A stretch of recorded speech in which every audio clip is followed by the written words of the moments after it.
mentioned. I'm actually really excited to be on this panel. First of all, we've got some extraordinary guests representing a wide variety of the companies that are engaged in this space, both in Ukraine as well as in their own countries. And as Francis said, it's not just a matter of competition. Actually, there's an awful lot of cooperation that has to sort of and is going on in the context of what Ukraine has learned versus what some of the companies outside of Ukraine are able to do. And mentioned production is one of them, but there's several different areas. So these are just some of the things that we can talk about in the context of what is, where are the cooperation right now, what is going on, and then also I think looking forward a little bit, because one of the things that was just briefly touched on in the last presentation is actually procurement. So at the end of the day, everybody here is business, and you have to be able to sell into markets. And right now, Ukraine is absolutely a seller's market, and again, as mentioned, there are multiple ways of bringing product to market directly to the units, through MOD. That is not necessarily the case outside of Ukraine. So this is also something I think that we can touch on, because there's implications for your companies in NATO markets. There's longer term implications for Ukrainian companies that are building this extraordinary new technology and being able to sell on the outside. So I'm going to start with just letting everybody do a quick introduction of themselves, the company that they're with, and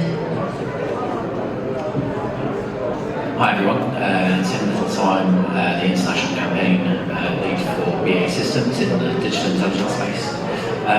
First of all, thank you very much for having me on the panel. So it's a real honour to be speaking in front of everyone here. I think I speak for my colleagues in BAE, also I hope the rest of my UK and international colleagues as well. I say it took probably less than a morning coffee this morning for someone to come back with the first excited, this is a real opportunity, we can work together on this. And that's entirely why we're here. Unfortunately, it only really takes one conversation with any Ukrainian or a news broadcast or something that came through the air raid app last night, and we're all suddenly reminded of why we're here, and that kind of really reiterates the importance, I suppose. I guess from BAE side, so our support to Ukraine started like most traditional defence primes started really. So we are the manufacturer of a number of the gifted pieces of equipment that arrived at the start of the conflict. To mention a few, so the Bradley from the US along with the M777, all the way across to our partners in the Nordics with the Archer and the CV90 as well.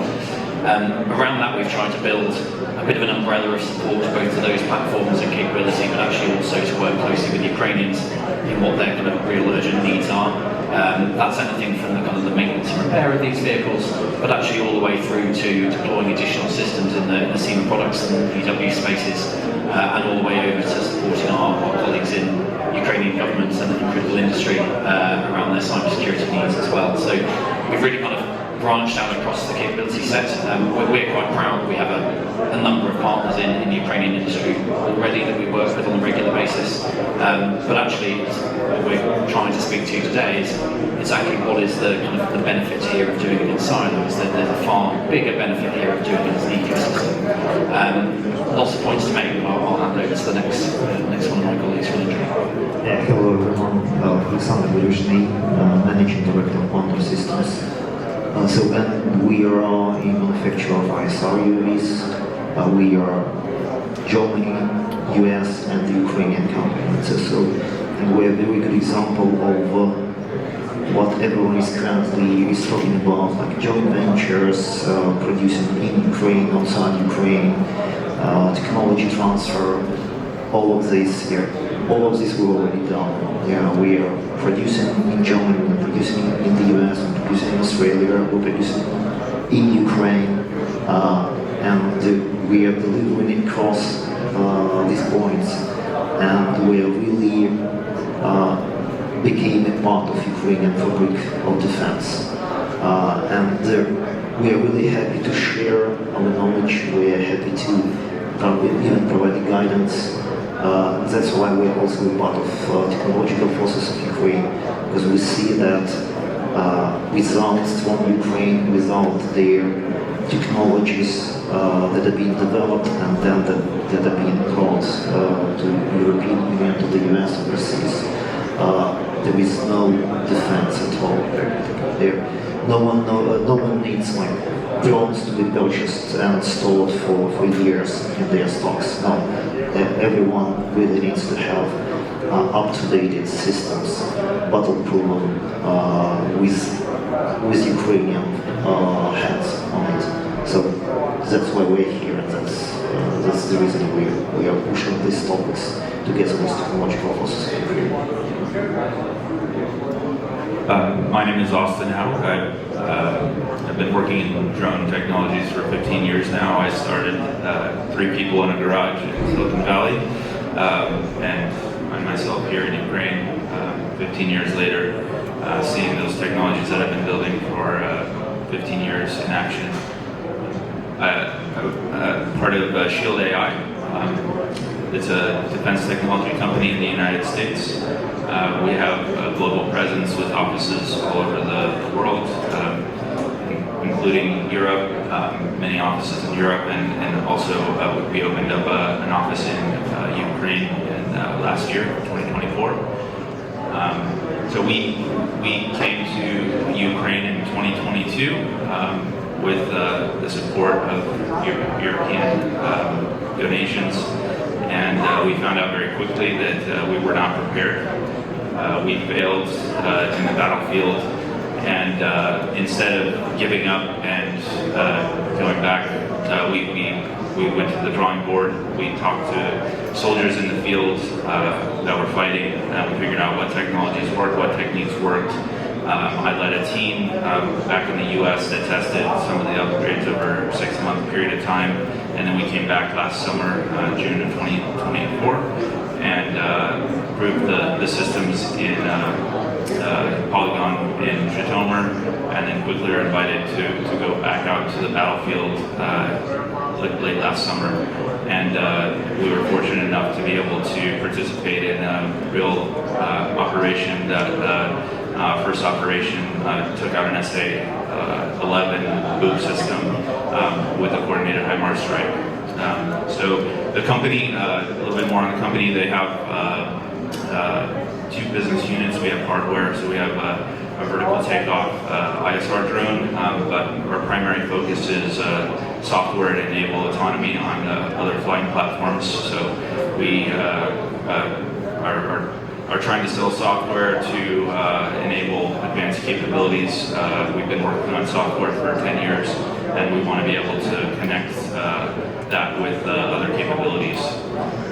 We decided in the wake of our experience last summer to establish an office in Ukraine, and have been donating and training troops, units in Ukraine. So now we have our systems operating in the hands of Ukrainians, and we've also been able to attract support from our European partners and have our new upgraded system that we've been working on for the last 3 years in Odessa right now, being trained. So we look forward to seeing our hard work in action and enabling Ukraine. Well, thank you, Ryan. Thank you for having me on board here and for the opportunity to represent Helsing today at this event. My name is Daniel Lay. I'm the head of programs at Helsing for land-to-main projects in Ukraine and Germany. And today, this year actually marks my 20th anniversary working with military command systems and drones. So before joining Helsing, I worked as the head of sales business development for working primes and Israeli innovators in Europe. So I think I know a bit of both sides. Primes and startups, and before that I was an Army reconnaissance officer for 12 years, so I operated different types of drones in Afghanistan, and I was a security advisor for the German International Development Corporation, which was a pretty interesting tour to countries or places like Nagorno-Karabakh, Libya during the battle for Tripoli, and Iraq during the battle of Mosul, West Bank, Gaza during the Israeli First AI War, and to see how these systems then practically change history like out of night, overnight, that was somehow amazing but also mind-blowing, and at the same time nothing compared to what we witness today here in Ukraine. And it's simply stunning to see how the Ukrainian society resists and how the Ukrainian industry innovates and how the Ukrainian armed forces apply the technologies that are available to actually defend and to prevail. Some words about Helsing. We are an AI software company founded in 2021, so just before the full-scale invasion.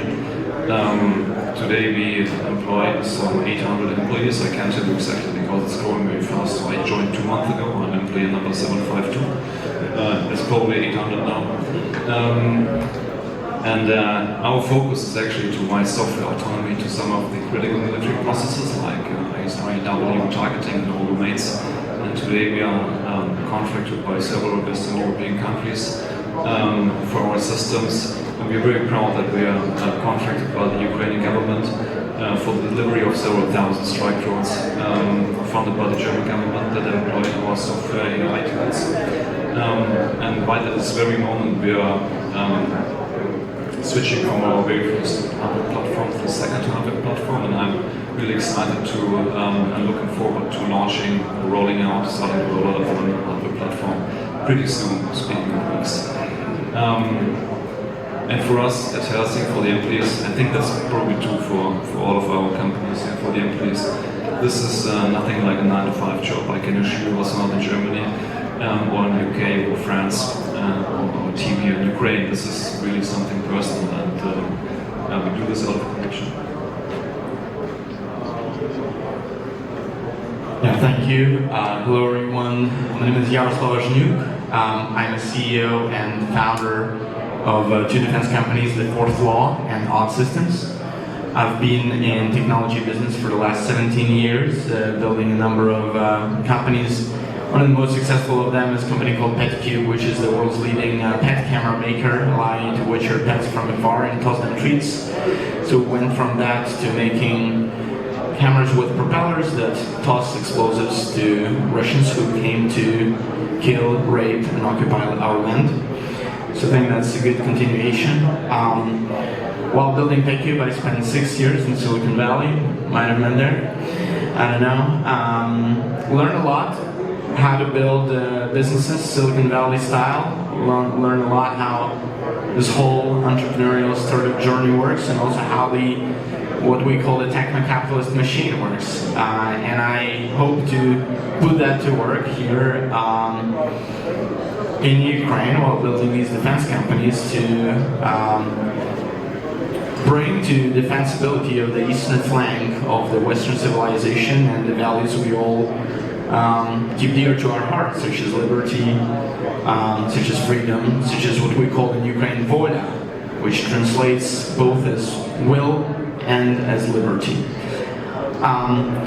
2 my companies, TheFourthLaw, we built systems for full autonomy, which are scalable to millions of drones. So now some of my colleagues here work on other versions of autonomy.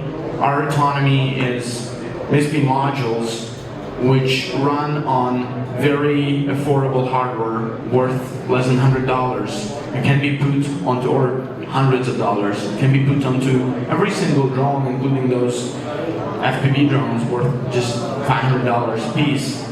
And it can turn that drone from an FPV drone that's called an iPhone of defense, it can be turned into an Uber of defense, basically delivering a given payload by a click of a button in your app. That future is coming. Millions of fully autonomous drones. Unfortunately, it's coming on both sides, and we will also have the autonomous drones to intercept those autonomous drones. So that's one part of our business, and we do that because we believe that robotics autonomy is the single most influential technology of the next decade. It will transform about a dozen multi-trillion-dollar industries. Defense is just one of those industries, but there will be others such as logistics or agriculture or manufacturing, in fact, which is also part of defense. And then the second company is the one that focuses on cameras, the key sensors for the future robotic revolution. Ironically enough, we got 13 years of experience of building cameras for pets, so we know a thing or two about cameras, and we were able to build what is currently the most capable thermal camera for the military that Ukrainian drone makers are switching to from the Chinese-made cameras. It's a camera called Kurbas, extremely popular now both for FPV drones and for interceptors and for a variety of other use cases. So we believe that having a localized industrial capacity to do critical components such as camera sensors and other semiconductor components is crucial for the future of the world in Europe. The regions will be federalized and Europe can no longer depend on either China or the United States, unfortunately, on those critical technologies, and we are ready to supply those technologies both for Ukrainian needs and for the needs of our partners in the US and in Europe. Also, our companies are not Ukrainian companies, these are international groups of companies. We have entities in the US, we have entities in Europe, and we have entities in Ukraine. We're obviously pushing a lot for the easing of the regulatory regime for these defense industries as we commonly, as the whole Western civilization, face these threats from the East. So I think we're going to talk more about that. Thank you. Thanks very much. I'm wondering, actually, maybe we can start with you, Yaroslav, and just kind of work your way back. One of the things, if you can talk a little bit about, is in the context of companies working sort of as silos and creating everything. You were just sort of talking about the software and what you're focusing on with that. Are you or are you not building the drones, or do you sort of see this in the context of working with other companies, being able to do the partnering, and then as we work our way back, you know, I would love to hear what you guys have done, as you had mentioned, you know, talking about how you are interacting with other companies. And so I was wondering if each of you could touch a little bit about just the interaction between other businesses within the industry. Yeah, thank you, Deborah. That's an excellent question. And I guess before I go into that, I would just like to give some context, just so that, you know, maybe if some of the things I will say today will be sharper than intended, you understand the context I'm personally in. Tonight, this morning, I got woken up by a call from my wife, who is in Kiev, and she told me that the window in our bedroom has been shattered from a rocket exploding some 70 meters from where she slept. So when I got that call in those seconds before I heard her voice, and I was realizing that something has happened, you can only imagine my feelings as a husband, and I hope none of you has to experience anything similar to that. But I woke up and I went to the bathroom and I looked at the mirror. And I asked myself, am I doing enough? I told myself I'm not doing enough. I've been working 80-hour weeks for the last 3.5 years. I'm building 2 companies. They're shipping significant product. These products are actually being used on the front lines. If you go to our website, you'll see a video which says, you won't see any cartoons about artificial intelligence here. And then that is followed by a number of successful use cases of our technology being used in the front lines, which not every Western company can show such videos. But still, I'm not doing enough.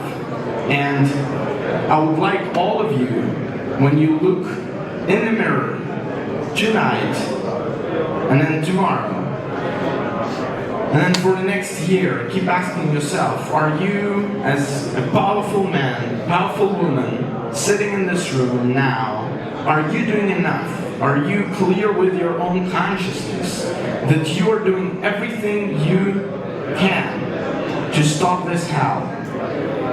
And while I'm answering myself, I'm not. I feel myself ashamed, because I think of myself as an independent, strong man, and I ought to be able to do something to protect the people I love, to protect the values I love, to protect democracy, liberty, the free world from the barbarians which are coming from the East.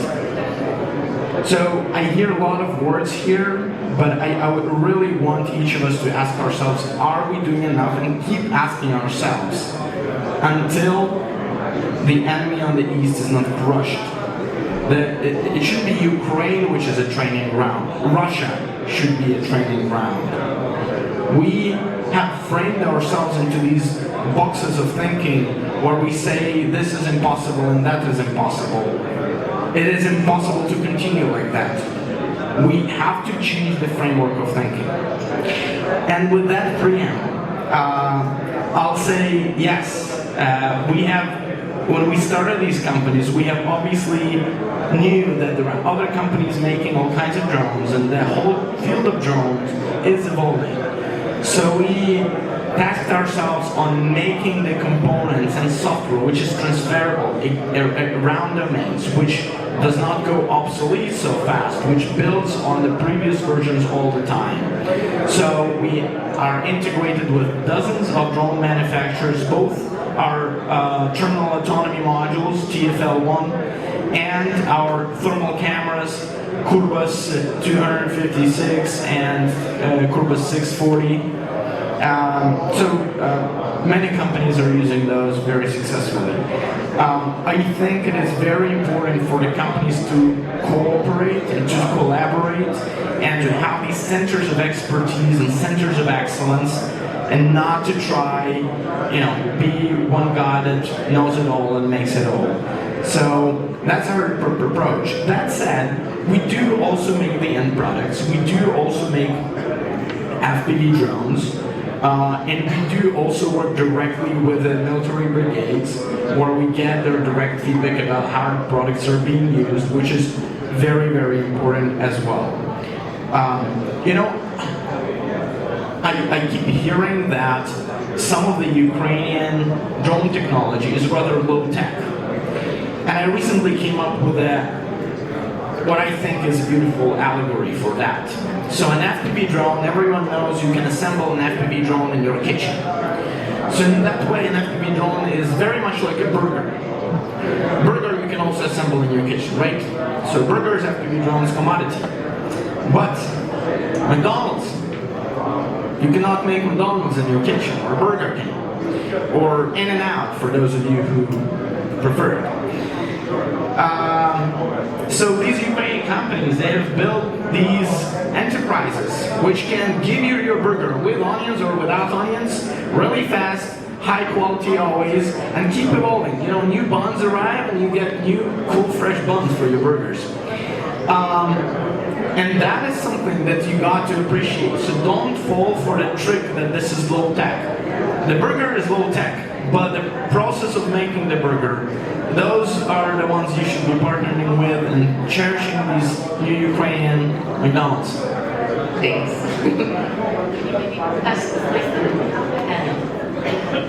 Well, you caught me a little bit off guard now, Yaroslav. But you know me, you ought to be prepared. Okay, I'll try to help. First of all, I'm deeply impressed by what you achieved actually, and also deeply impressed by what the industry achieves here, what you do actually by being threatened on an everyday basis, like your family or loved ones. And I know this is by far not comparable. Maybe a bit difficult now for Tim, for us, and for me as outsiders, I would say. At least we try to engage, and on a personal level, in Germany we're discussing to be ready for defense in 2029, which is way ahead, but still very short. In 2029, my son will be 18 years old.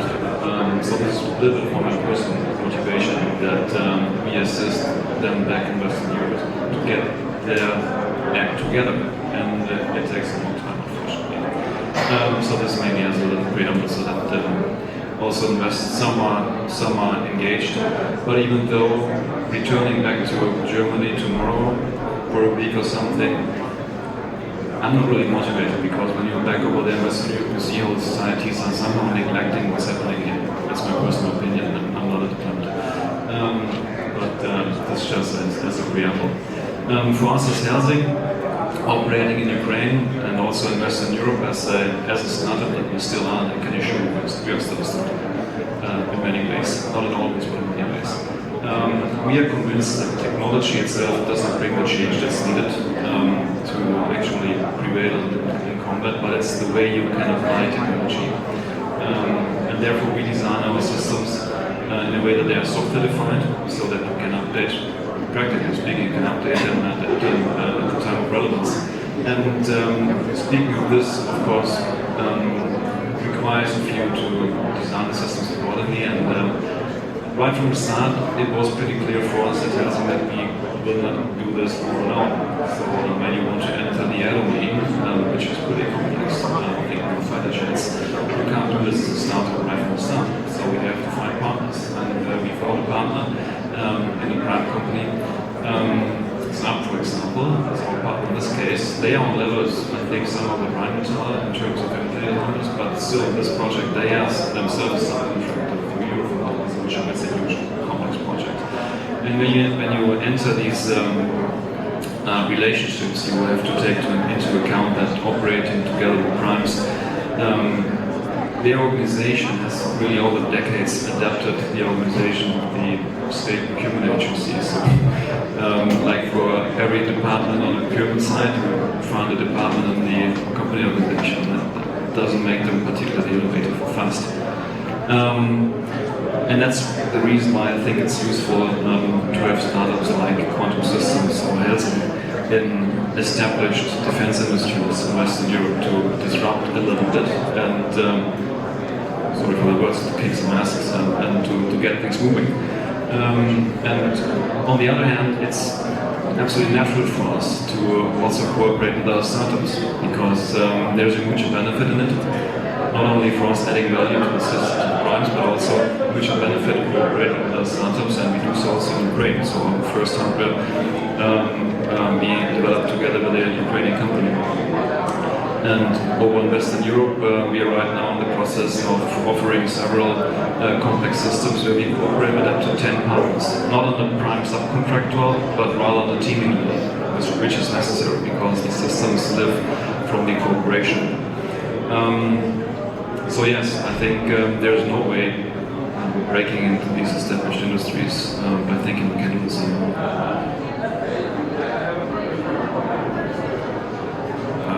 Thank you for your story. When I came here last summer for the first time, I was humbled and very impressed by the people that I met in Ukraine. And when I look around, I was from a small town in northwest of the U.S. I saw a lot of the landscape that reminded me of home, and made the decision to move here last fall. I felt that my time last summer was a wake-up call that this was kind of the reason I've been working so hard for so many years was to prepare me for this conflict, and I don't think that around the world people really understand what's going on here to the extent that they need to. I have an apartment, rented an apartment just a few blocks away from where the missile hit, one of the missiles hit in Kyiv. So also reminded almost weekly, daily of how important it is that we're doing the work that we're doing here. When we look at the companies, I don't look at them as competitors. I think we're all kind of working in software. But even, we're building hardware, we're building software, and as we're talking with soldiers on the front lines, they have hundreds of ideas on how to build new technologies. So there's an abundance of ideas on how to solve these problems. We have really motivated small groups, engineers, people that switch careers in the middle of the war to try to build things, and they're proving that they can build things really quickly. And then we have the primes, the legacy primes that have connections in government, funding channels, and also they have the ability to scale technologies and to harden them to make sure that they can survive the environments. So we look at both groups as partners. So we're actively speaking with small startup companies in Ukraine on how we can offer what skills and the software that we built to help them accelerate. And also looking to primes where that maybe it doesn't make sense for them to reinvent what we've already built. How can we partner and innovate together? So I think that's the kind of the message that I would like to give is like let's work together. We all have strengths and find ways that we can partner and use our strengths to build a complex that's going to be able to win this war. Am I doing enough here? This question I'm asking myself from 2014. I was born in Zaporizhia and lived in Zaporizhia for years, which is 40 kilometers away from the waterfront. I spent lots of my time in Donetsk and Lugansk areas that are seized by the enemy. And this is something that is like following me for all these years. And at Quantum, I'm being able to deliver some of the answers to these questions that I'm questioning myself. And with this answers delivery, we are doing it together with Ukrainians. But we are doing it not only together with Ukrainians in terms of their other companies, other teams. We are also doing it with some Europeans, with some Americans that are bold enough to be here in Ukraine and to bring some of their technological answers to all these questions that we are asking. But speaking about the cooperation of us with Ukrainian community, we are a part of Ukrainian community. With 200 Ukrainians working currently here in Ukraine. And there is a tight communications with some component manufacturers that are currently being used in our systems that are being produced not only in Ukraine but with the systems that are coming from the other countries. Our systems coming to our countries and being updated, upgraded with Ukrainian components. And we are also looking for the projects, for the teams, for the products that we are ready to invest to. And there is one great example. This year we invested in Frontline, the Ukrainian company focusing on making substitute to Mavic and making the counter-US targets. So this is something as an example, and we are also looking for partners for software integrations. Because one of the main advantages of the system that we're producing, and that was actually a system that revolutionary native. But then what we created because of our Ukrainian operations here was the idea of modularity and the idea of platform. And this platform can can utilize Ukrainian components, European components with an ACE, and the same stands for software as well. So we have a computational power that can be used for running other software on our platform. So we are constantly looking for partners in Ukraine. On this event, I presented tech forces of Ukraine, speaking about robust cameras. So this is something that we're currently testing for one of our newer system. It may end up there as well. And getting back to cooperation, it is cooperation and synchronization not only with their manufacturing teams, with R&D teams. This is also synchronization with the end users.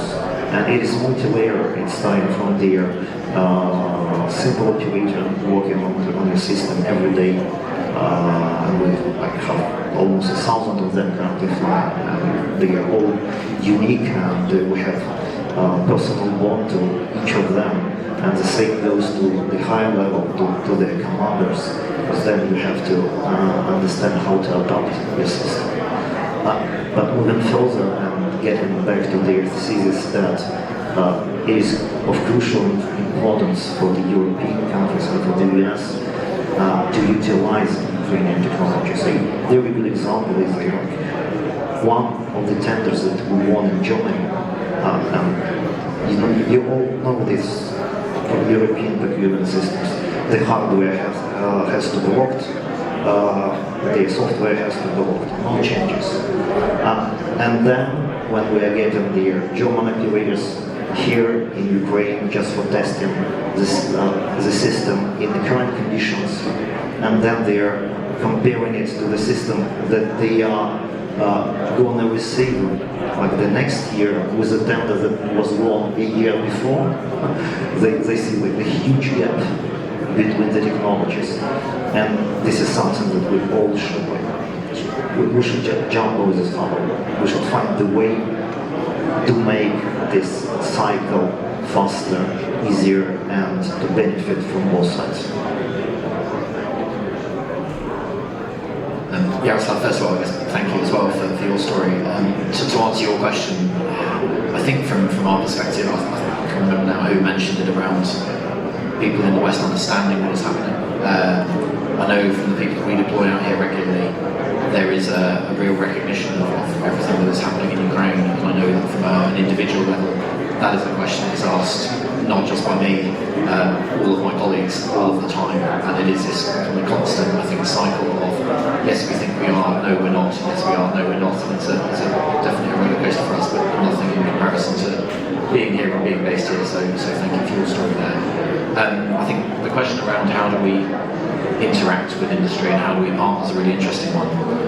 From a prime's perspective, there has been historically we are all things to all people narrative in the defence industry. I think that is built into culture and spanned over the course of decades of relative peacetime, and I think that is going to take some very aggressive and not too smooth unpicking in order to get right. I think the one thing that we often forget as a prime is that we are reliant and are built on partnerships. If we split BA Systems away over the last 50 years into what it was, that is an ecosystem of what was then the equivalent of an SME or a startup coming together to form something larger. We weren't built on a pedestal on our own and grew into one thing. It was very much a case of bringing a lot of organisations with a lot of specialties together. Whilst that doesn't solve this problem, I think it is it's a template and something that we as primes can learn from. How do we interact? I think the first point for us is we need to stop not calling a spade a spade. You talked about trying to kind of recreate startup levels of innovation loops and feedback from the front line. Being very frank, and I don't think I'm breaking any rules here, we are unable to do that at the same speed. What that means is that we are reliant upon you to give us the learning journey we need in order to be able to focus our efforts on particular capability building programs. And by program I mean the requirement that's needed right now, not a program with a name on it. The second piece around kind of how we would do that is what we offer back. So I think from a prime side of things, we operate in a different way. I think how we find ourselves from an integration perspective into governments in the West, in NATO and the UK for us, and how we can bring that to Ukraine is very much a case of being able to represent the needs of the industry writ large to UK and international governments and try and affect change through policy and procedure. We see a point of almost inflection, I think, here with a lot of strategies being released by NATO, EU, we've heard those today. In the UK, you have the Strategic Defence Review. All of these things mention lessons learned from Ukraine. It's something that we need to get right, and I think a partnership between the startup and SME community in Ukraine and internationally and the defence primes can somehow get that right. But I think from our side, anything we can do to provide value over and on top of what's going on in the emerging technology space, we need to position ourselves to a point where that is provided from our experience in the domain and our experience with what have been very long and high equity engineering programs. The value that brings to you is the thing that we need. To provide one quick example, so in the UK we are very used to calling partnerships many different things or many different things partnerships. You can get away with saying that you're partnered with an organisation that doesn't necessarily bring benefit. You have to do it that keeps, in this case, the innovation loops going. If you bring someone into a partnership and stifle them, this doesn't work at all, and we send people backwards and forwards. For our partners we've just done something that we haven't done before, which is going into investment and co-investment with the UK startup. But we've done that very much on the case of we're doing this. We need people in your community and actually in the investment community as well to tell us whether we're going wrong or going right. And I think the thing that's really stuck with me over the course of these last 4 speeches here is, we need to recognise that we don't have the answer. We need to learn what that answer is and apply it with the scale that we're lucky enough to have. So I think it's fairly clear that there are extraordinarily motivated individuals working with companies that understand what's happening.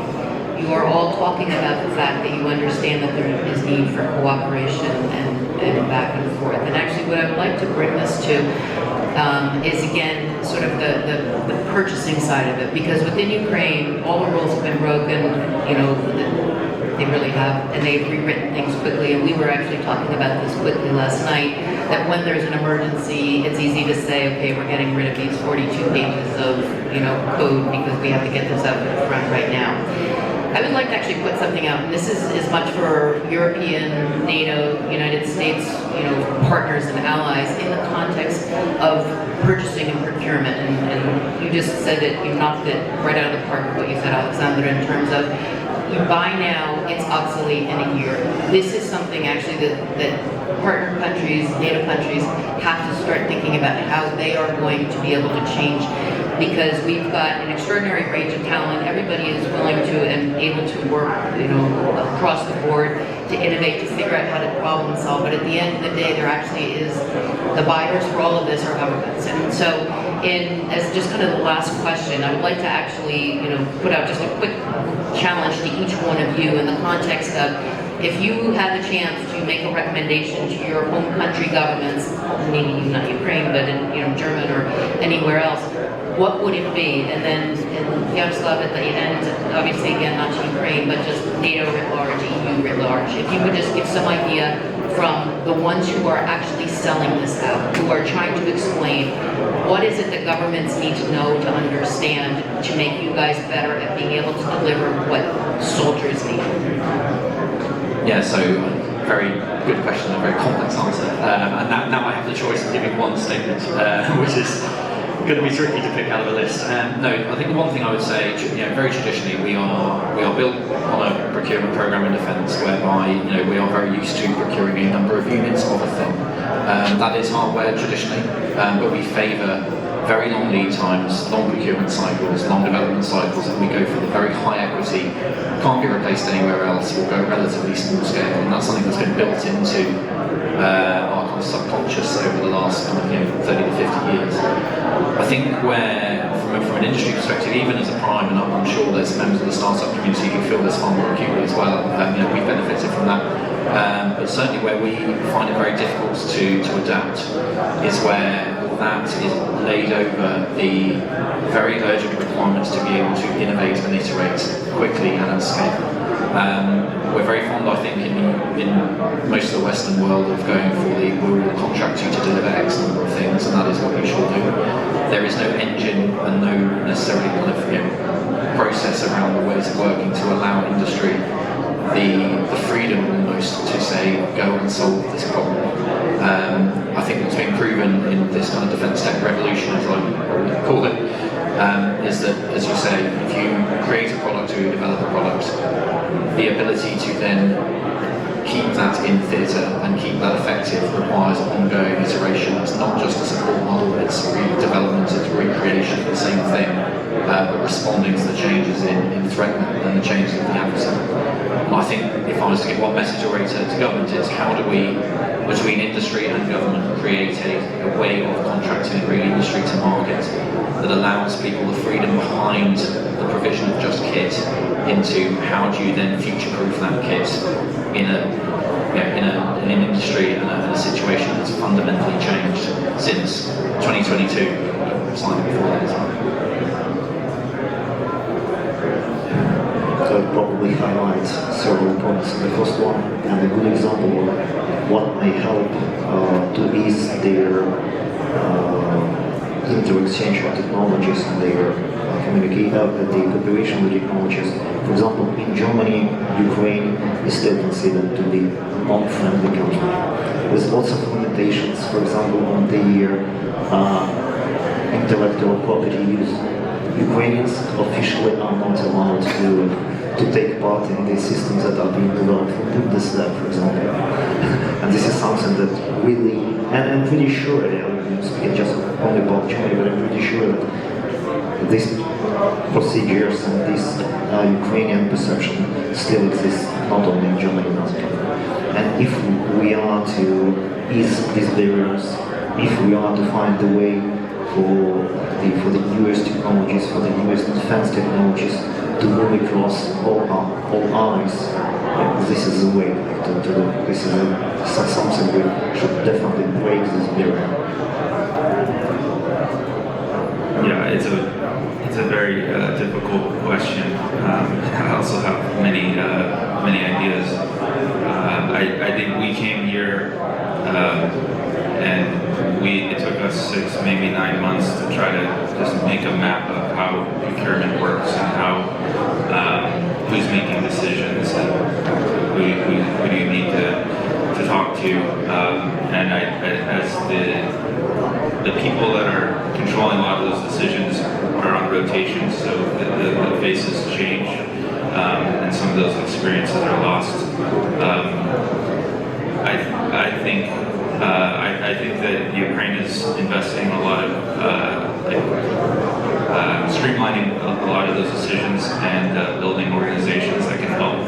So I think Break One is a good example. I think this forum is also a really great opportunity to connect the right people to try to build some transparency around how those decisions are made through procurement. But I think the number one advice that I would give is to try to figure out a way to bring more of like a model where you're investing in a partner that has the ability to change rapidly. So it's more like a VC model where you're not just buying a static piece of technology, but you're investing in a company and a partnership to be able to rapidly adapt and has the quick feedback loops in the contacts with the front lines. And then I think the other piece would be, it's very clear to us that you can't just come to Ukraine and try to sell some piece of equipment. You have to prove it, and you have to do that through partnership with Ukrainian forces, and that's really the only way. And so trying to find a way to make that easier for companies to come in and build those partnerships, because if you're standing on the outside, it's very challenging to see how to make that happen.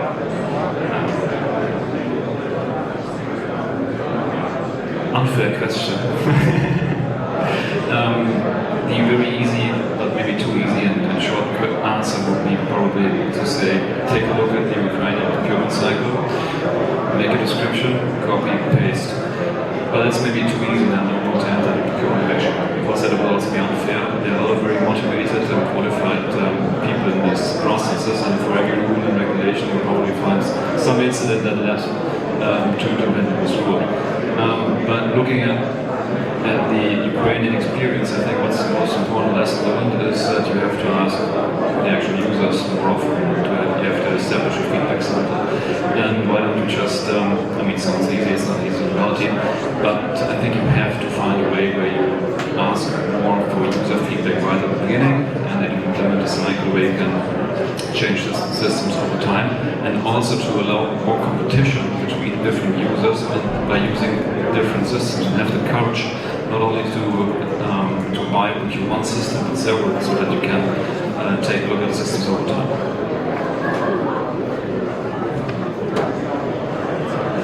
Yeah, thank you. That's a great question. I wanted to actually start with riffing off something Oleksandr said about the story of components being obsolete and the procurement cycles lasting a few years, and also that plays into the whole story of being ready for defense by 2029 or whatever year someone decides to choose, 2027, say our friends in the US, for Taiwan. Deborah, answering your question in short, what has to happen is that we have to somehow escape this rose castle with rainbow ponies that we all are used to living in. We live in a lie. We lie ourselves every day. There are so many things that are being perceived as common things, and we don't even question ourselves whether that's true or not. So, for example, the same procurement cycles which last years. What the heck is going on? Everyone knows this is bullshit. Everyone knows this does not work like that. Everyone knows we need a different model. Why are we still doing that? Like, look, on the front lines, 60 to 80% of all the casualties Ukraine makes on Russia is by FPV drones. The same, slightly less maybe, is true for the opposite side. You know, I was at the conference, and how about FPV war readiness in Europe and the United States? How many FPV drones did your country make last year? How many brigades do you have which know how to operate that?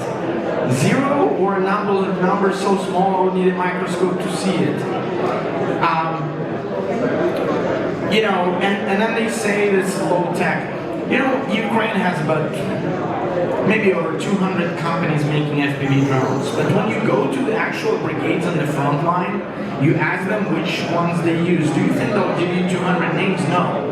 They'll give you 4, maximum 5 names of drones that actually work and companies that are actually reliable. That's different between McDonald's and your burger joint. So, do Europeans or Americans have these companies? Hell no. If something hits the fan, they'll have to come to Ukraine and ask us for some help, probably. If we won't be too busy, I hope we can help. But we gotta escape that prison of lies. That is just one of those. How about all the gas that Europe is buying from Russia? How much money was spent on that last year? How much money was spent this year?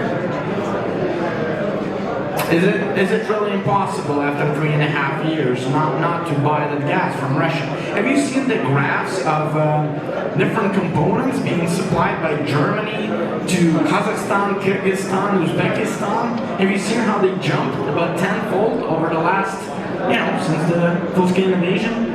What's happening? Is that Kazakhstan or Kyrgyzstan industry developing so fast? How come we're living in this world of lies and we're fine with that when we don't ask those questions? I can continue, right? We sometimes being told corruption in Ukraine, but hey, let's look at what's happening in the US. Let's look at what's happening in Germany. Let's look at what is happening in the United Nations. There's so many cases from shipping these components to buying gas to shutting down all the nuclear stations to having oligarchs controlling huge media which can influence elections. We have to be clear that all of that is influence, and in many of those cases, Russia has direct influence on European and American societies. And we might be the last sort of election cycle which lives under relative freedom. We might come into the future where the next election cycles will bring forces which will be even more illiberal, even more pro-Russian in majority of the EU, in the United States, and we'll see a very, very, very different world. Another big lie we're being told is that a dual-use IP protection. I'm pretty sure that a lot of these companies use Google's products, Slack products, other American companies' products in their work. And that data is probably stored not in their home country in Europe, but somewhere in the US. Do they comply with IP transfer rights if you look really closely? Probably not.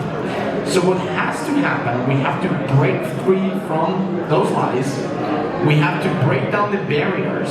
We have to be ambitious as the Western society. Otherwise, there is China that is already ahead with both the United States and Europe. United States is far ahead of Europe. We had Mario Draghi plan. What did we do with it? We said it's a great, great plan. And then we did nothing, literally almost nothing with Mario Draghi plan. So we have to start acting. You know, it's been a wake-up after wake-up call for Europe, one after another, but hearing a wake-up call doesn't mean actually waking and standing up from the bed. So we gotta stand up from that bed finally, right? Yeah. And I would really want us to at least do one thing, at least remove those hellish regulations for the defensive trade between countries as long as we are in this emergency. We have to really understand that it's don't look up movie over and over again, and you know, we gotta start looking up. Thank you. You are always a fascinating panelist. I appreciate it very much. All of you, thank you very much.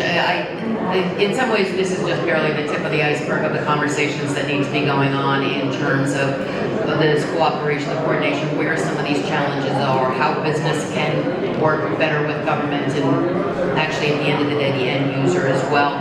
Another topic we barely covered is, all of you mentioned software. If you look at there, I see an awful lot of hardware. There's not a lot of people talking about software, but at the end of the day, the thing that is really distinguishing this war is software, is electronic warfare. All of these have to be discussed in the future as well. So thank you all very much for joining us this afternoon, and panelists, thank you all very much. Many of you for traveling into Ukraine, so thank you.